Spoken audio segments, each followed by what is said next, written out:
All right, everyone. Well, thanks for joining me today. Uh, Great to have you here. Thanks for tuning in. And a lot of people who are listening to this probably would have read the book The 4 Hour Work Week by Tim Ferriss and imagine what it would be like for themselves to build a location independent business so they can travel and work from anywhere in the world and basically live life on their own terms. And my guest today is Ross Menghini, and while he was honeymooning in Bali with his wife Lucy, he had the same idea with her, and they decided that they want to craft a life of traveling and working from basically anywhere in the world. And in in January 2018, the two traded their Manchester apartment, their life, their jobs, their wardrobes, their friends for two backpacks, two Macs, and two one-way tickets out of the UK. So Ross and Lucy now were traveling the world and were building a portfolio of businesses, and they were documenting their whole journey and experience through their podcasts, Life Design Diaries.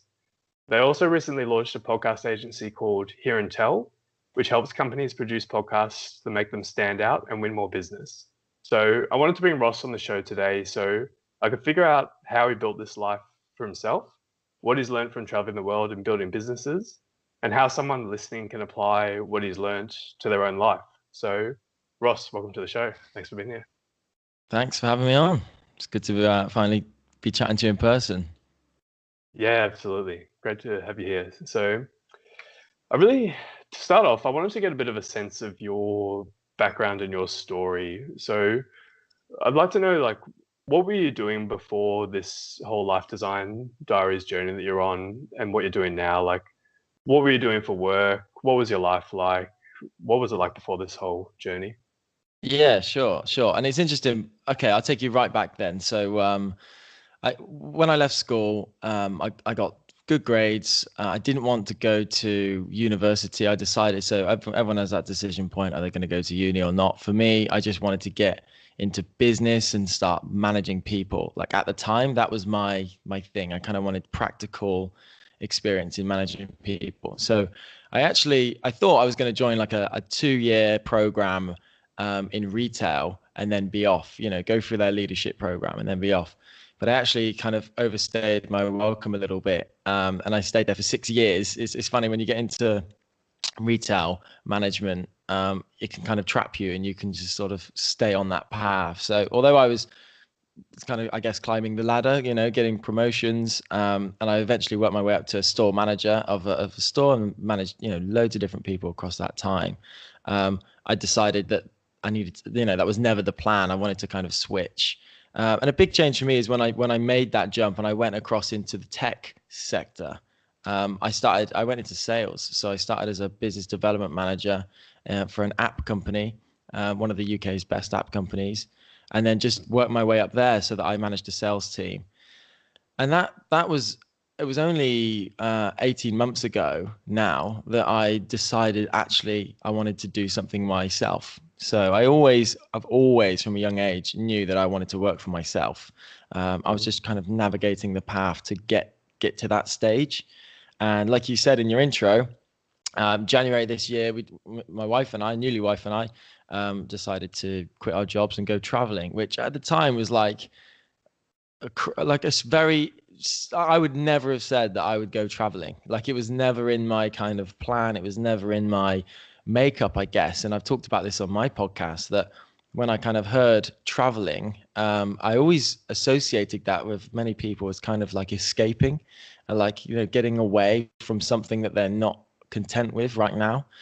For us, I think it was more of a enabler, because it just made sense that with what we'd done work wise, investment wise, we kind of set ourselves up so that actually traveling was a very good excuse to take that step away from employed life and go into self-employed life. And as you said, it wasn't. We were traveling for the last 8 months, and it wasn't traveling in the traditional sense. We were working as we were going really, and trying to build our own, like you said, location independent businesses with inspiration Yeah, from the 4 Hour Work Week, like you say. absolutely. Yeah, I definitely want to get into all those details. And I think even just going back to the work you're doing, it was a Padme, that was the company you're working for, I believe. Yeah. And to give the audience an idea, because it wasn't like you were just working some like dead end job and really unhappy, as you said, with your life. This was like a company doing big things. Like you were involved with like Sky Scanners sale. You were working with the BBC and the NHS in the UK. So Yeah, you're doing absolutely. big things, and sounded like stuff was happening. There's a lot of potential in that career, I guess. So I Absolutely. definitely I'm curious to know exactly if you could maybe unpack it a bit more as to why you wanted to leave that all behind, because you've said it as well in your own podcast that Lucy was happy in the work she was doing. You had good friends, you had a good life that you were enjoying. So what was that motivation for sort of giving it all up? Yeah. And Yeah, it's true. You're dead right. Like the jobs that, so I talk about myself. The job I was in, it was a PAMI. It was, yeah. They claim to be the UK's leading app development company, and as you said, they work with some awesome clients. So my job on a day to day was to, I was listening to, I guess in a way I was consulting smaller startups and entrepreneurs with their app ideas, because I found out, as we know, a lot of people have app ideas of an idea for the next big thing, so they would get in contact. But also dealing with huge companies, running strategic meetings, or just building a relationship so that we can turn what is a concept for a project they've got all the way into an app which makes real change. And yeah, some of that was, like you said, the NHS. We had a huge project with them. So we're talking hundreds of thousands of pound projects, millions of pound projects in sometimes. So it was big business, and I was head of the sales team there. And yeah, like I sat, it was quite a medium-sized company, so I sat across the desk from the chairman and the CEO, and I got a chance to kind of learn off of them. We got on really, really well. So it was something I really, really enjoyed, and could have progressed, had opportunities to progress even further within that company. But I think the reason, and Lucy was exactly the same. She was marketing director for a company called Social Chain, which, if you're familiar with them, certainly they are actually growing overseas now as well. But they are effectively a social media agency, which has just grown to be a media agency, doing very, very big things. So yeah, we both kind of were happy, and this is why I come back to that like escaping thing, because it was I'll be honest with you, it was almost interesting for me looking at my own life from an external point of view as to why I made that decision. I think it was because, like I said, I always want to work for myself. I've always wanted to do that. So I think it was I, kind of like I think it was a combination of sort of looking into how people make that leap to work for themselves. The timing was absolutely, there was like a big part of our life, the fact that we got married and the fact that we've had gone and traveled to Asia, and kind of saw it, and that sort of planted a seed that was like, oh, okay, Asia isn't so unfamiliar. People do live here, so it becomes like reachable, achievable. Um, and also external influence. I listen to a lot of podcasts myself. I read books, and I think all of those things kind of combined to build a different picture in my own head, which allowed me to go, all right, the time is right now for me to make that step, as opposed to it be like a dream that I want to work for myself. Absolutely. I think that's a big difference, because a lot of people may have that dream and they might want to do it, but they never take the action. So it's awesome that you were able to. And Yeah. I I definitely believe that were always entrepreneur and wanted to do your own thing, because you actually told an interesting story on your podcast about when you used to sell tennis rackets on eBay, and every time you got a notification from a sale, that made you really excited. And I can definitely empathize with that, Yeah. because I've got these habit planners which I sell, and on the Shopify app, every time you get a sale, it has this cash register sound, and every time you hear it, Yeah. you're like, yes. Ka-ching. Exactly. So Yeah, the eBay uh, app is good for that, the ka-ching. yeah. So I totally get Absolutely, that. absolutely. But and I think that's come from my dad, really. So my dad, I've always um, lived in a household where it was making money for themselves. My dad had a work for himself from an early age, and retired at 42. So he's done really well for himself, and now he loves classic cars. So he's just like playing around basically with classic cars and making still a lot of money, and he kind of makes it look easy in some respects. So I just feel like I've probably got a lot of my mindset from him as to why I kind of wanted to work for myself. Absolutely. It's cool. So, well, yeah, so fast forward to June 2017, I guess. That's when you married Lucy, who you've been with since you were 16, and you went to your honeymoon in Bali, and that's where you sort of both made the decision that you wanted to try this new experiment, build this new life around working from anywhere, building businesses remotely, and basically just traveling the world, as you said. So, what was that? This has obviously been brewing for quite a while, and I guess this was just kind of like the catalyst that sparked you to actually make this decision. Is that fair to say, or was it kind of in the works anyway? Well, yeah, it definitely planted a seed, like I said. But for anyone that's like thinking of starting your own business, and you said it's interesting how I managed to actually do that. I think it's like there's a process when you get to like a mindset, a certainty mindset, where it becomes not a dream, but like an actual thing that you think is achievable. And like I said, I think that is a process. For some people that's a really long process, and they may never actually get to that point in time. For other people, that's really short. I think, yeah, there's like a combination of actually going and visiting Bali at the time when we were on our honeymoon allowed us to sort of drop that seed of this is possible for us to do. And I think that was a big thing, because otherwise it would have been very unfamiliar, to actually go and travel when you've never had a taste of it. And I think that idea of having a taste of something before you jump into it is quite an interesting one, because many people want to do something, and I used to be like this. They would want to do something, but they hadn't kind of experienced a slight taste of it. There's so many people now in the travel community, for example, that want to do a travel blog. A dream would be to travel the world and blog about it. That would be their absolute dream. Leave their job and go and do that. But they may have never actually written one blog.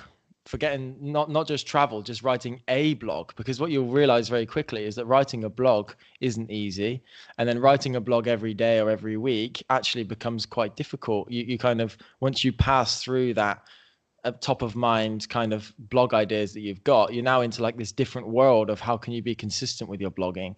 And so I think the idea of having a taste of something before you jump into it is quite a solid foundation, I guess. And I had that when I moved from this very corporate world, like I said, of retail, where I literally had no idea about, like I was a cog in a machine effectively. Although I managed people and I was good in my role, the company was so big across the UK. It's one of the biggest supermarkets in the UK, that I would not see the founder. I wouldn't see the CEO on a daily basis. And so I had no idea about kind of starting a business. But when I transitioned to Academy, all of a sudden I was in a team of 60, and I sat across the room, like I said, from the CEO. So it allows you to kind of have a taste of what their world is like. And in my mind, that plants the seed that, okay, if they can do it, maybe I can do it, because there may not be too much difference between him and me. Yeah. Absolutely. Yeah, I couldn't agree more.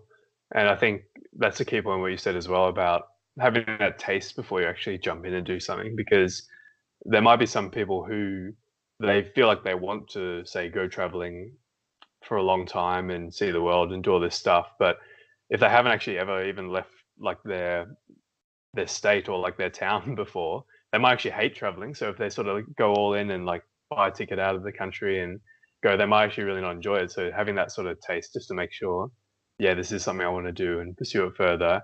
And then, as you said, it kind of, you start to see that it is actually possible. Like seeing that CEO across the room and it's like, well, what's so different about him? Like I could be in that position. So yeah, I totally get that. 100%. Yeah, 100%. It's like, if you want, I'm sure a lot of people listening to this may want to start their own business. It's a big thing for a lot of people. If you want to start your own business, then if you go and work in a startup or be closer to the startup scene, you'll get more of a taste of what it's actually like to start your own business. I think I think it's very difficult to go from a big corporate role. I mean, there's loads of examples of people that have achieved it. So, it's not one size fits all, but generally, if you've kind of worked in that environment, you get more of a feel for what it's like, and you then start to plant the seed in your own mind that you can actually make that step. Yeah, absolutely. Yeah, I really agree with that. It's especially when people are like choosing what job they want to work into, it's like almost ignore the money and just be like, the people I'm working for or the people who own the company, is that who I want to be one day, or is this like the kind of person I want to become? So it's like Yeah. you go into a job to learn skills and sort of progress closer to what you want rather than the money. That's sort of a lesson I've learned over time, Yeah, for sure. yeah, I think so. And hopefully you can have the money at the same time. But yeah, I would Absolutely. definitely. But I would say, because you've got the practicalities of that. But yeah, I agree. It's like, what do I actually want to learn from this, and where do I want to go? For Um, sure. yeah. Yeah, cool. Well, fast forward to start of this year, 2018, and that's when you and Lucy sold all your stuff, gave up your apartment, hit the road, and went overseas. So I'm curious, what was that experience like? And like, did all your friends and family, did they think you were crazy? Or like, what was going on in your head in that period? Um, Yeah, I think it was unexpected because, like I said, I've never been, I previously associated like people that go traveling mostly with like free-spirited, what just want to see the world. I guess less career-driven people. That was just my, false, thoughts on that. But yeah, my family were a little bit surprised, but also they could see the rationale behind it because it looked like it just made sense. It was my break from employment into going into self-employment. One thing that's worth just mentioning is that financially, because one of the biggest things people why they don't do this is the financial side. It's like, actually, can I give up that? Can I give up my wage? How am I going to earn money and things like that? So a big enabler is that when I was working for a Padme, and I've always been good with money and saving money and things. Um, I earned well, and I invested that well into property in the UK. So I had a passive stream of money coming in. So when I traveled, it's not a case of I had no money coming in. I actually had a number of properties that were delivering rent back in. Um, to me. So that was quite an enabler in sort of managing the risk of it and saying, why not? It then became a why not decision rather than, putting all my eggs in one basket and thinking this has to work. Otherwise, I'm getting an early flight home. It was much more like, we'll see what happens. We'll go there and we'll see what happens. Yeah, yeah, that's amazing that you were able to set yourself up in that way. So what were you doing? So there's the income you had from your rental properties in the UK. When what else was generating income, or what projects were you working on when you were actually traveling initially? Yeah, so I had a few. Both Lucy and I can consult, so we had a few clients that we'd previously had connections with when we were in the UK, and we did basically freelance work. So that brought in some money.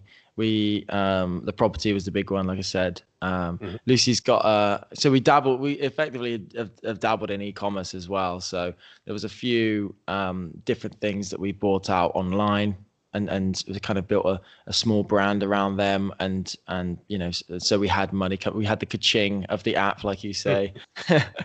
Except this Yeah. time it'll be the Amazon or the Etsy app, not the eBay app. Yeah, so and those things range from sort of homeware items to sustainable. So we have a sustainable products. I guess, yeah, I don't want to call it a sustainable products company, but my sister and I, we sell sort of sustainable things online, whether they be like glass straws, etc. Lucy is in the bridal industry, so she sells like tutus and bridal accessories online. So yeah, a lot of e-commerce. The kind of plan and the premise is about location independence. That was very much front of mind. Is okay, can we build something that allows us to be location independent? And that's still kind of the the thought, the mindset that we have now. We've decided to come back, and we can get into the reasons why. So at the moment, we're in Manchester. However, we know that we can be free to carry on moving. If we decided next week that we wanted to go abroad again, we can, and that's quite a great feeling to know that. And I guess everything that we're looking to build and structure is in that way, so that it's our podcast is very much a balance of work and lifestyle. It's not. Oh, go on. Sorry, go ahead. No, go on. Yeah, I want to talk about the podcast because that's when you first went on this journey. That's when you started the podcast Life Design Diaries. So I'd love to hear a bit more about that, like what it is and why you started it, really. Yeah. So please go ahead on that. So like I said, it's a business and lifestyle podcast. As we were traveling, we thought we might as well document our journey. So we wanted to, we were having loads of conversations. And when you're traveling, if you've been traveling, you probably do a bit more soul searching than you do normally, because all of a sudden you've got space, loads of time to think and plan. And so we were having some really interesting conversations between us, and we thought we would buy this mic, and just document that and put it online as a podcast. So it's quite interesting. The first episode you'll hear, we're like in an Airbnb in Bali, surrounded by like chickens going off, and you really get a sense of the setting that we're in. And then it's kind of transitioned, and as our sort of following has grown, and we've sort of honed in on what we're focusing on, it has become a business and lifestyle podcast. The premise being that we are looking to design our own lives, and if anyone wants to design their own life and they're trying to plan how they structure things, as opposed to kind of fall into different opportunities, if they're looking to think, what does my lifestyle want to be, and that is not just business, that's relationships, that's just lifestyle, that's health. We document all of that. And then since we've been back in the UK, that's also transitioned. So we also interview other people now. We have loads of interesting people on, founders of companies, therapists. We've had a wide range, like serial travelers. We've had someone who's been traveling for over 10 years. We've had, like I said, a therapist that has to deal with like senior executives when they get to the top and then realize that that's not enough, and has to kind of help them through that. It's really interesting. And then we've had like the author of The Life-Changing Magic of Not Giving a Fuck, which is Sarah Knight. So yeah, now we're just having some interesting conversations and basically getting their perspective on how they've designed their own life. I love that. And that's such a key point, designing a life and being deliberate about that, because as you said, so many people just fall into things. They're not really deliberate. They're letting external things pull them in different directions and put them down into something that's not necessarily what they want. They don't even think about what it is they actually want. So I love the idea of having discussions around that, of how you can actually be more deliberate in where you're taking life and finding out what's going to make you happy, what's going to bring fulfillment to you. So I think it's an awesome idea for sure. Yeah, it is. And there's an element, when you say that about thinking about what they want, there's an element of selfishness there. Like that topic rises, which is interesting, because people say, well, some people may say that designing your life, is quite a selfish thing. But at the end of the day, you do only have one life. So I think it's funny how, I mean, I'm not saying this is a completely methodical, if I look at my own life now, I can look back retrospectively and think everything I did was planned, but actually there's chance events that are always kind of happening. So our podcast is really just documenting our journey and showcasing other people's, how they've kind of thought about things. So it's aimed to help someone that is wanting to do what they want. You could say live life as they feel like they're in control. And we're just kind of sharing stories to help them with that. Yeah, I love it. And yeah, I've obviously listened to a few episodes, and the content's really great. So we'll make sure we link that up after this, Cool. so people listening can find it. But and one of the things you said about it as well that I liked was that you're not giving advice from the top of the mountain, you're giving it from the climb, and which is why I think the podcast is good, because it's more relevant than, because you can get advice from like Richard Branson or Jeff Bezos about like how they build Yeah. their business or whatever, but it's so long ago that they were in positions similar to people listening that it's not really like that relevant, or they can, some cases, have forgotten exactly what they did. So being able to, Agreed. like, as you said, document what you're doing on the climb as you go, sharing mistakes you're making, things you're learning, that's super valuable for someone who's at a similar sort of level, for sure. Yeah, yeah, absolutely. That's the whole premise. Because I said I listen to a lot of podcasts, but I found them hard to relate to for exactly what you just said. It's people that have been there, done that, made it, but they're so far past it that they can't really look through all of the grey areas in between. So yeah, and we're not. I'm not claiming to be a huge this or that. Looking back retrospectively, this is just kind of like documenting, which actually is quite freeing in terms of if you are a content creator and you're trying to create good content. It's a freeing concept to say, actually, what about just putting out what's happening right now, and your Mhm. thoughts on that, as opposed to trying to be it's like some kind of expert or anything like that. 100%. Couldn't agree more. That's basically what I've been doing myself with all the videos I do, all the stuff I put out. I don't claim for a second to be an expert in much. I'm just sharing what I'm learning, and hopefully it helps someone along the way. So Exactly. definitely Yeah. you on that one. Yeah. So I'm curious. A lot of people see people on Instagram who have this laptop lifestyle where they're traveling constantly, working from like hotel pools and checking their sales, and it just like looks so effortless and so easy, and it's just like a life's a big holiday where they're just making money. So I'm curious to put a bit of reality to this conversation of what's actually like running a location independent business. Like, what are some of the challenges you were facing when you were with Lucy in Bali or Vietnam or any of these places, and you're trying to run these businesses and sort of get them going? Like, how was Yeah. that? Yeah, yeah. Well, it's funny because we were about 3 months in, and Lucy, for some reason, just got like I think it was an Instagram story or something, and she just pointed it to me. I was sunbathing at the time, and she said, "Ross, if you can summarize our whole trip in one word, what would you say?" And I said, "Challenging," because it's not easy. You do hear so many stories of people living that lifestyle, like you said. Now, a lot of the time, yeah, we were on a sunbed with a laptop. That was a typical scenario for us, as long as the Wi-Fi was good.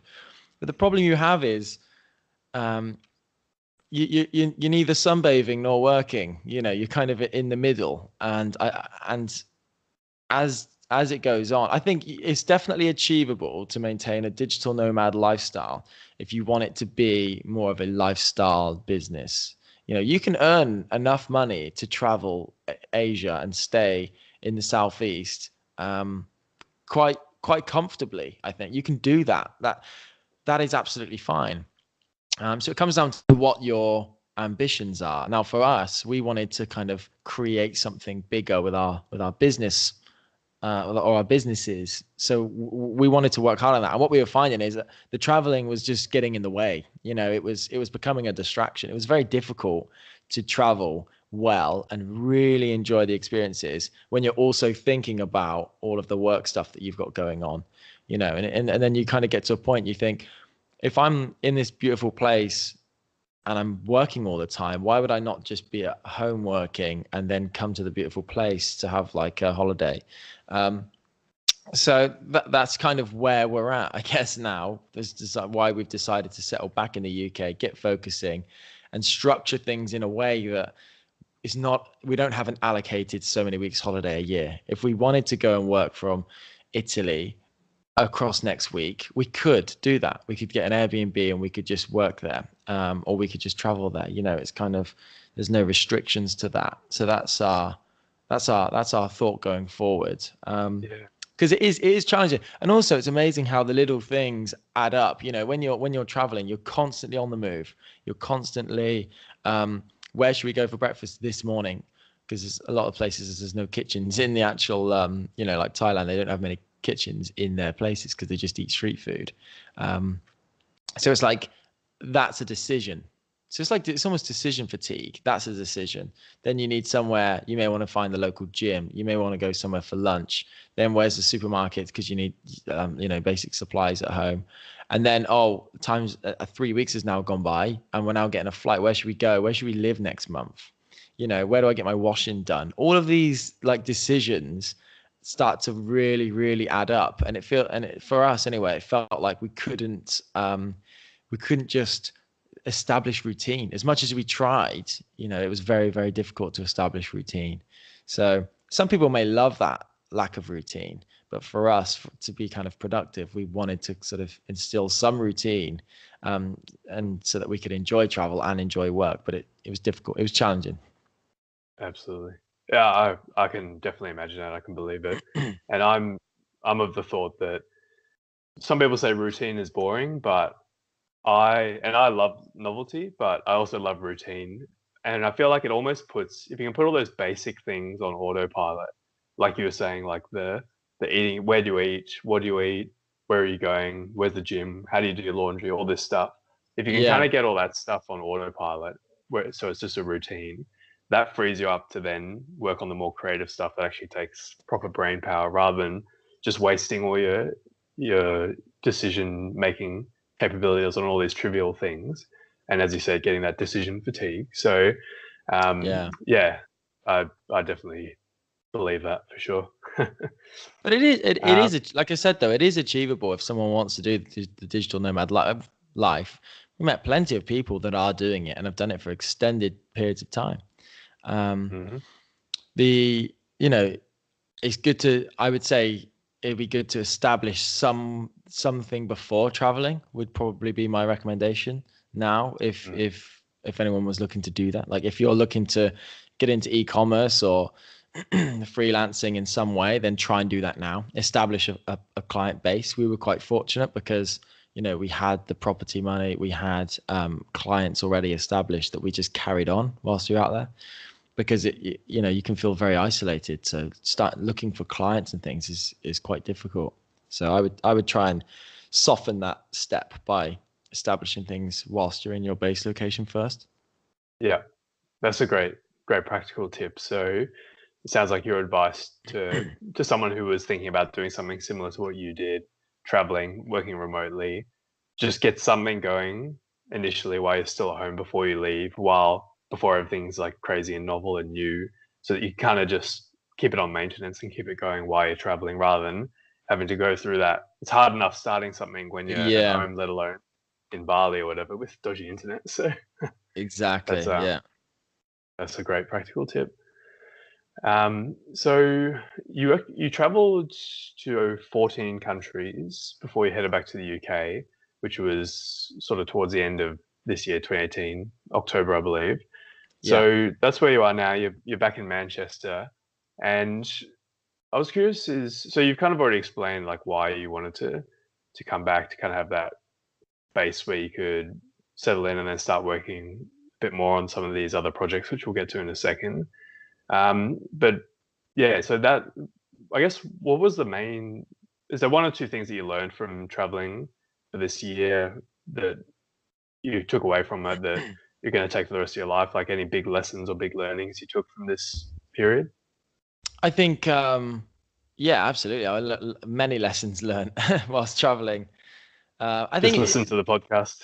They're all yeah, in there. listen back right back for the episodes. No, but yeah, you do some soul searching, which is interesting. The whole, excuse me, the whole classic, like, you go traveling to find yourself. That premise. I talked a lot to a lot of people about that, and I wouldn't say that was true, but you do have space to think, and I think that's something which I actually tried to get into my routine whilst I was still employed.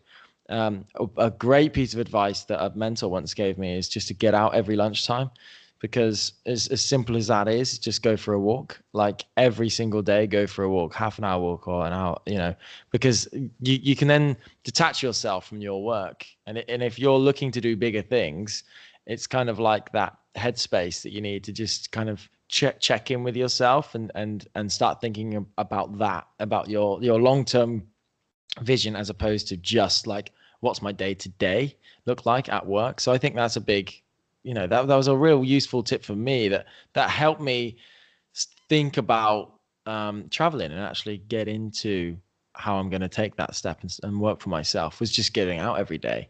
So when you go traveling, that's just amplified. All of a sudden, you've got so much space to think. So I think it's a good process, and it's also really, really good to see the world. A lot of people want to see the world, but I was just interested to see the world. Like, how are people living? What is their approach to life? And you learn a lot about religion. We learned loads about different religions, like the Buddhist, the kind of influence that we took on really from the people that we met there was really fascinating. And I mean, I think if I was to kind of summarize all the places we went, so we went a lot of places in Asia. It was really interesting to see a lot of people who weren't typically on the corporate ladder, because their circumstances are just completely different to ours.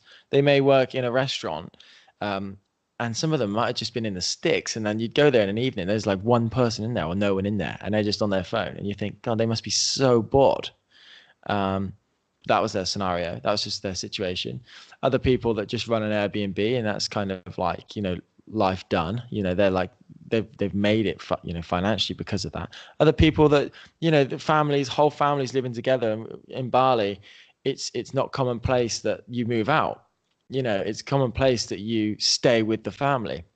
So it kind of makes you ask yourself, what would life be like if the rules or the culture were that you don't have to buy your own house? How would that change your approach to, life? Because I think a lot of people, a vision of theirs is to have a really nice house. They could be independent, have a really nice car, set up a family, etc. What if you lived where your parents live now, and that's just as it was? Is that a restricting thought, or is that quite a freeing thought to say, oh, actually, okay, if I know I haven't got if I can drop all the pressure that I need to perform and deliver that. So what do I actually want to spend my time doing? I just think it's quite an interesting thought. So all of those types of things, sort of we were coming across day by day, and it was allowing us to think about the scenarios that we were in and that these people were in, and just get this whole different perspective of what's happening. And that's absolutely kind of taught me loads about how I approach daily life. And I think that, I guess the overall thing is that time is short, and you really want to do what you want to do. I think that was very a big. I think we knew it, but it was like ingrained that actually, why not? You see so many people that want to do things, or they have vision, they really want to do this or want to do that, but don't, and think they can and stuff. And you really can do pretty much anything that you want to do. And so, you're only holding yourself back essentially. So yeah, a great experience. I would definitely recommend it, even if it's like an extended travel trip, just like maybe a month or something. Maybe a month would not be enough, but yeah, just to experience different cultures and actually get in amongst it, like not stay in like 5-star hotels, but stay with people. There was sometimes we were in Sri Lanka, and this guy just decided to, randomly, he worked in a bar, and he said, oh yeah, I'll meet up with you tomorrow, and I'll take you to this temple that we wanted to go to. We were like, how much do you want? And he was like, no, nothing. And it was really, really strange. We were like, do we trust this guy? He just wants to take time out of his day tomorrow to take us to a temple. So we decided to jump in. We took him up on the opportunity. He took us around this temple, and then we get in this tuk-tuk, and we start driving 20 minutes out of town. And we're literally thinking, where are we going now? Like, no idea.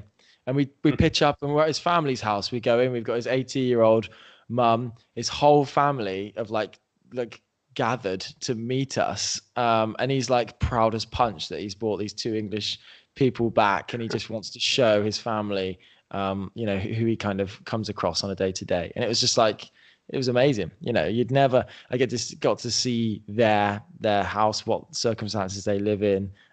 You don't get that if you just stay at, hotels. Absolutely.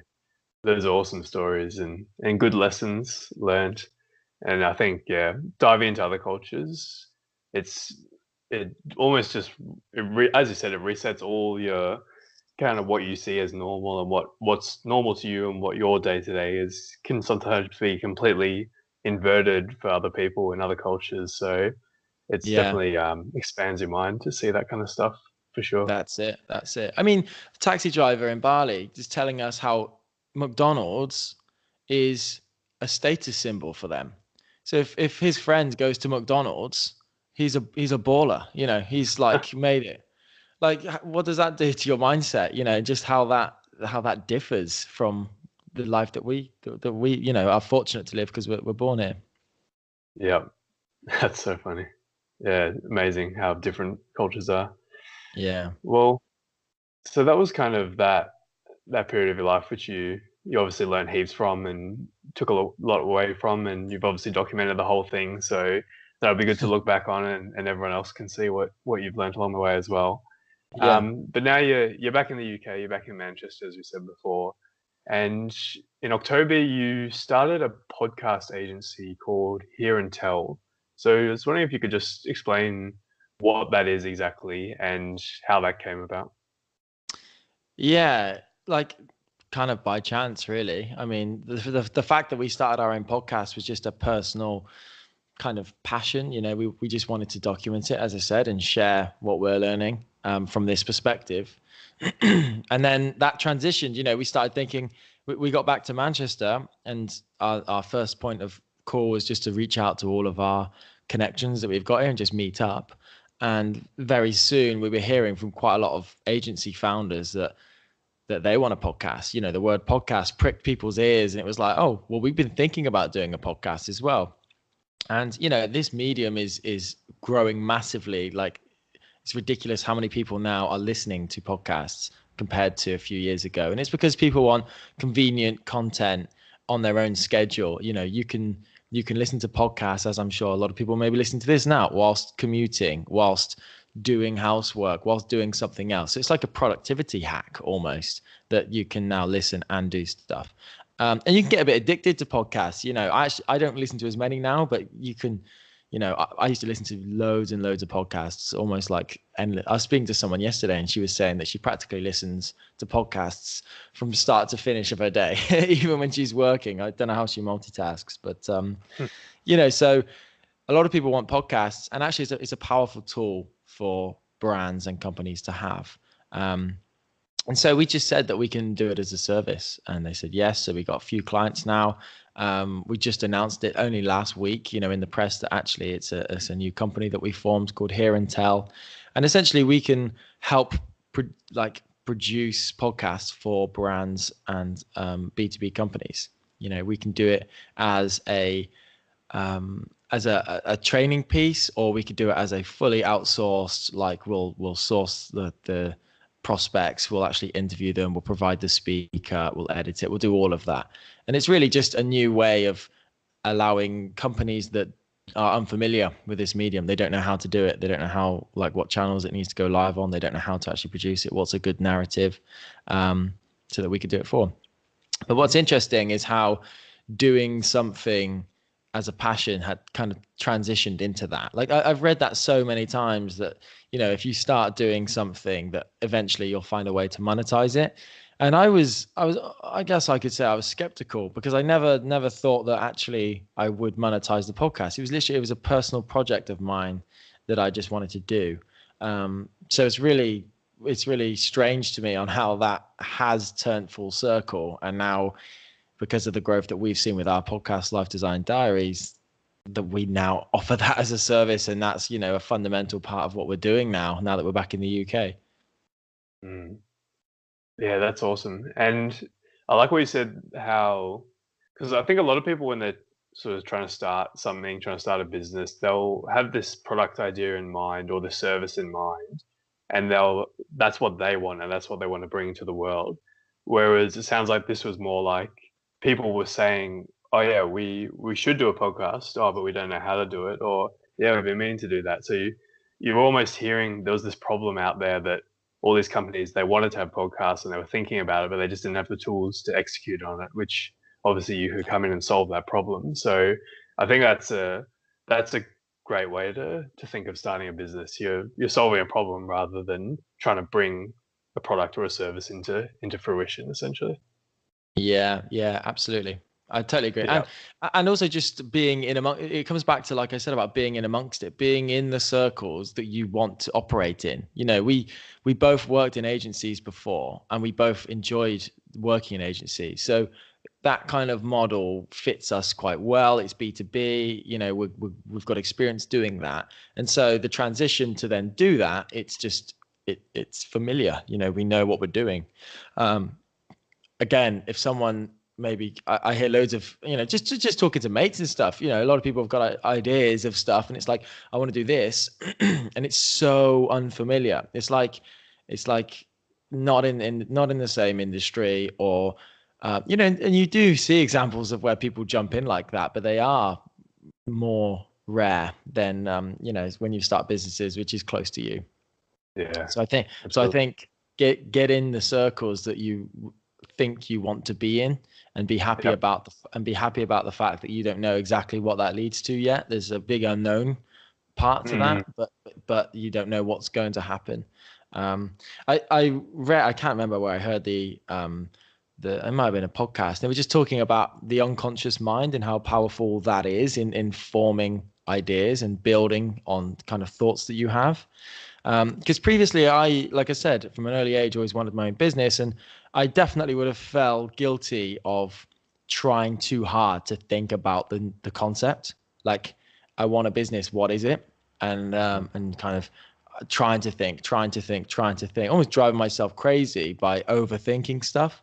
And then when I kind of heard that, actually, what about you just experience loads of things, put yourself in different situations that you think could be matched, like literally unknown, but could be the right circles. And then just let your mind think, give yourself space, go for a walk every day, all those types of things. And then it's amazing how things just kind of come to you as opposed to it being like a forced thing. mm. I couldn't agree more.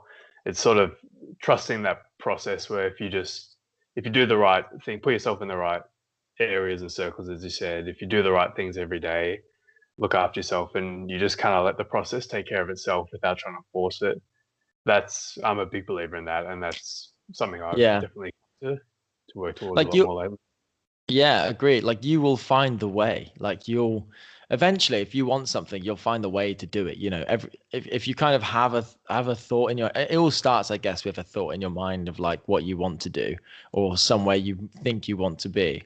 Um, and then every decision throughout everyday life, you'll kind of slowly navigate towards that. So yeah, you Mm. just have to be happy that you don't know all of the answers right now, because I think it can easily search for all the answers right now and you'll be searching forever. Absolutely.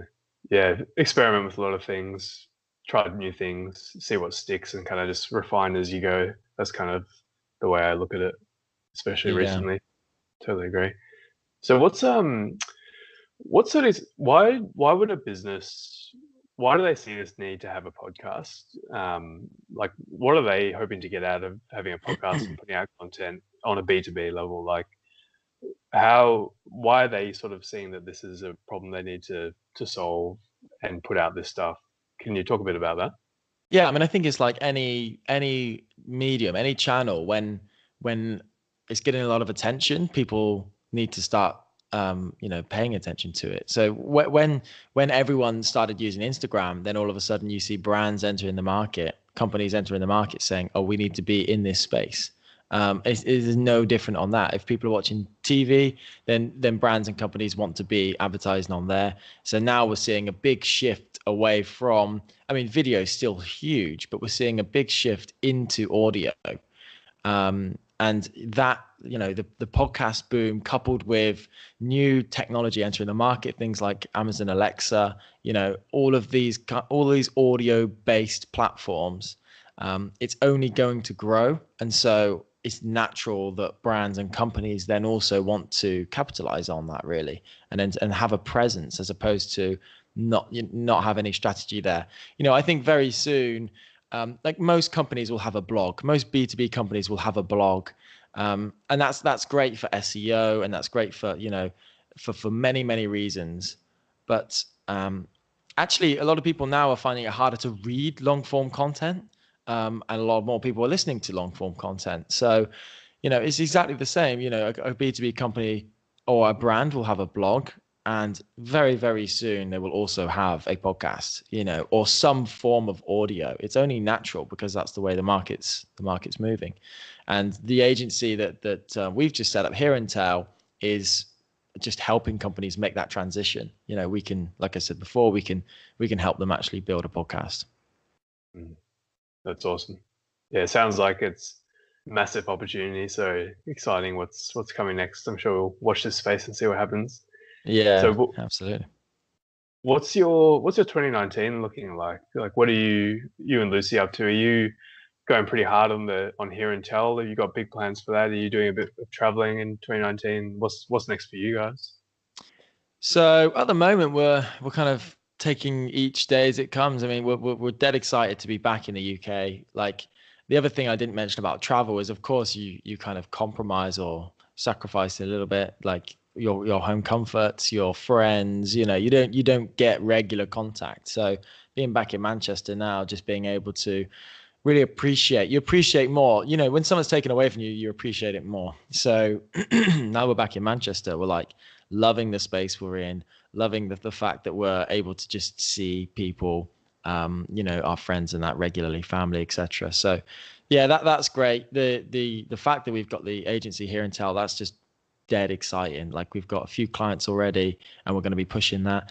And there's also actually, so what Lucy's, so the podcast agency is more my focus, but what Lucy's focusing on as a new project is a company called Glory Source. So this is, it's a completely different, like with an agency, you can, we are sort of, it's B2B focused, and we're helping companies, and we're kind of, it's a service-based business. Now, in a different way, Glory Source, it's effectively making the gifting market easy. So a lot of people will struggle, like myself, to gift. And we noticed it massively when we were traveling. It's like, your niece's birthday, or your brother's fiance, his birthday, or their anniversary or something, and you forget the dates. You rely on Facebook to tell you when the dates are. You're late, you then have to pay for like next day delivery and stuff like that, and it's just a hard process, and a lot of people kind of relate to that. They go, yeah, it's just a nightmare. So what Glory Source is it's an AI platform, where you essentially put in all of the dates and preferences of the people that you want to gift for, and it will work out for you what the best gifts are and handle everything for you. So it's kind of like an outsourced gifting platform, really. But you know that you're going to get gifts sent on the right days to the right people. Using the AI, it's like understanding behaviors and knowing what the best gifts are going to be, and that's only going to get better with machine learning. So yeah, that's what Lucy's working on. That's a we didn't even mention that. That's a real interesting thing. Literally, it's new at the moment. We're doing pilots with people, so we're just getting the first few hundred people through the site, and to kind of test and feedback, and we're just kind of like formulating it from there, really.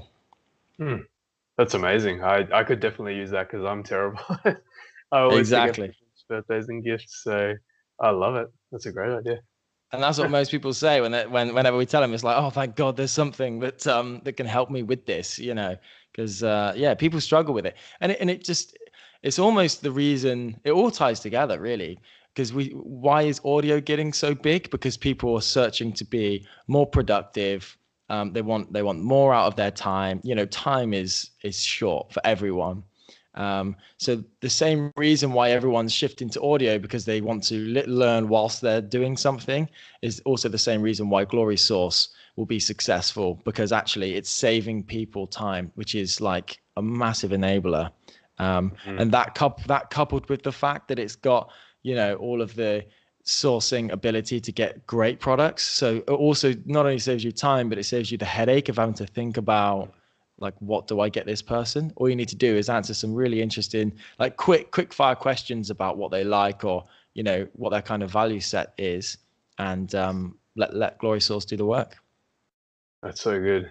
Well, I'm definitely going to check that out because Yeah, check. are you UK only at the moment, or? Well, yeah, but to be honest, we've got no kind of what we would want to scale up quite quickly. So yeah, check it out. Check it out. It's Glory. So glorysource.co.uk. Is that sources in sourcing? So SOURCE? It's sources in SAUCE, as in source, but that's the play on words. Yeah, it is sourcing as well. Yeah, and you get all the glory. I love it. That's great. Yeah, well, I guess coming up sort of on the tail end of the interview here, but just a few quick questions. Last one is sure. really, is there anything I haven't asked you, or anything that you want to make sure that you pass on to the audience? We've obviously covered a lot in this hour, and it's dropped heaps of knowledge. It's been awesome. So is there anything I haven't asked you, or anything you want to make sure you share? Oh, that's a hard question. I'll think of the question. If we've covered it all, then that's totally fine as well. Yeah, I think we've covered a lot. Yeah. Yeah, there's a lot. There's enough knowledge for 1 hour, definitely. And last question is just, what's the best way for people to connect with you if they want to check out Life Design Diaries, if they want to check out Hear and Tell or Glory Source or any of the other projects you're working on? What's the best way to get in touch? Exactly. So all on the website. So it's lifedesigndiaries.co.uk or glorysource.co.uk or hearandtell.co.uk. We're on iTunes, like the Life Design Diaries podcast. If you want to listen to that, we're on iTunes at Life Design Diaries. On Instagram, if you're on Twitter, it's Life Design Pod. And or you check out LinkedIn's. I'm Ross Menghini, Lucy Menghini on LinkedIn. I think I've covered them all. You're definitely all over the place. When I was doing research for you, you're in a lot of different places. So oh, really? Yeah, it's hard. I'm trying to define. I need less. You need less, because especially as you start to do more things and more things pop up, you're like, oh, okay, so we'll have a social channel for that, and it's like that's another one. So yeah, it's difficult. I'm trying to streamline what that is, but essentially, if you head to lifedesigndiaries.com. Then there'll be all of the podcasts, and you can then go to different places. And so the websites, I would say, is the main one there. Awesome. Yeah, well, for the people listening, make sure you go listen to Life Design Diaries. It's an awesome podcast. Ross and his wife Lucy, as we've mentioned throughout this interview, they basically documented their entire journey of taking on this new lifestyle, the challenges they went through, building businesses, and now he's interviewing really interesting and fascinating people. So it's definitely worth your time to listen to. And yeah, Ross, thank you so much for coming on the podcast today. I was really appreciative that you reached out to me when I was trying to find guests, and it was great to connect, and especially because of the time zone differences. So I'm glad we can make it work. And thanks so much for sharing all the value to the audience. And yeah, have a great day. And you, cheers. Thanks for having me on.